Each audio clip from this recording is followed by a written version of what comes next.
So I would love to start off with you telling us a brief high-level recap of your wonderful discussion at ASCO entitled Breaking the Platinum Ceiling in Advanced Bladder Cancer. Happy to. Thank you so much for inviting me. I really appreciate it. So that was my talk. And essentially, I was tasked with reviewing and dissecting the three excellent presentations in the metastatic bladder space that were presented at ASCO 2025 and sort of putting them into a clinical context and pulling out how do we apply this to our Monday morning clinic. I think underlying everything is that the landscape has shifted dramatically recently, from a platinum doublet to immunotherapy maintenance to switching into enfortumab vedotin plus pembrolizumab being the right first line treatment for most patients.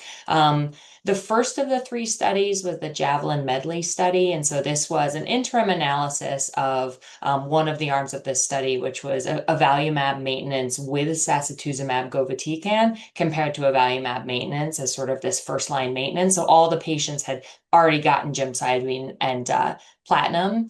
And essentially, we saw that there was an improvement in progression-free survival. There was no improvement in overall survival at the time of this interim analysis. And we saw what you might expect in terms of a toxicity profile with sacituzumab plus avelumab. And that can be really problematic, particularly in a maintenance setting when patients have gone through a tough thing with induction and are trying to cruise a little bit.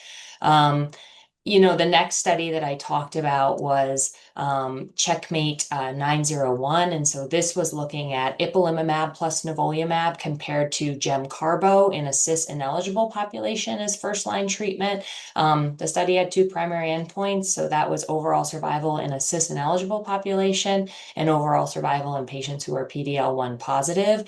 And unfortunately, both of those primary endpoints were negative. But I think the take-home from that study was that there was a tail on the curve where 23% of patients 5 years out, that curve flattened out and they were still alive. And can we say that those 23% are cured? I think it's possible to say that 5 years out. And that was compared to 14% of patients who received chemotherapy. So I don't think it's the right approach for all, but I think there's something to be said about selecting for the patients who are going to be really responsive to immunotherapy.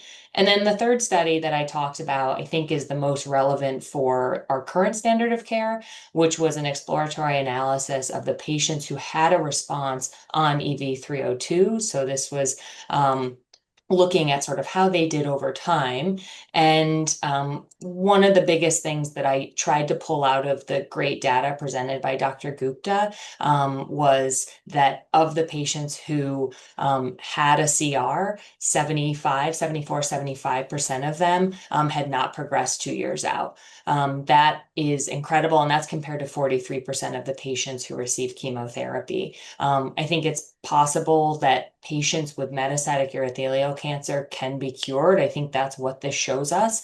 We know that having a CR is an excellent prognostic sign. And then we also saw that the patients who had great responses had a lot of toxicity because in general, they had more treatment, they had more EV, and they had more neuropathy. And so I just tried to work through some of the ways we might try to improve the toxicity of that regimen in the future, trying to find a way. I don't think de-escalation is the right word because I know that de-escalation, it's right sizing for the individual patient. De-escalation may not be the right label because it makes it sound like a patient is getting less. When in reality they might be getting more with it. But trying to figure out how do we tailor the right treatment for the right patient so that we aren't over-treating people who are going to do great and we aren't under-treating people who really need to get, X amount of cycles in to get their maximum response. And so take homes were, I think the biggest one is that cure is possible with EV Pembro. We just have to figure out how to wield these really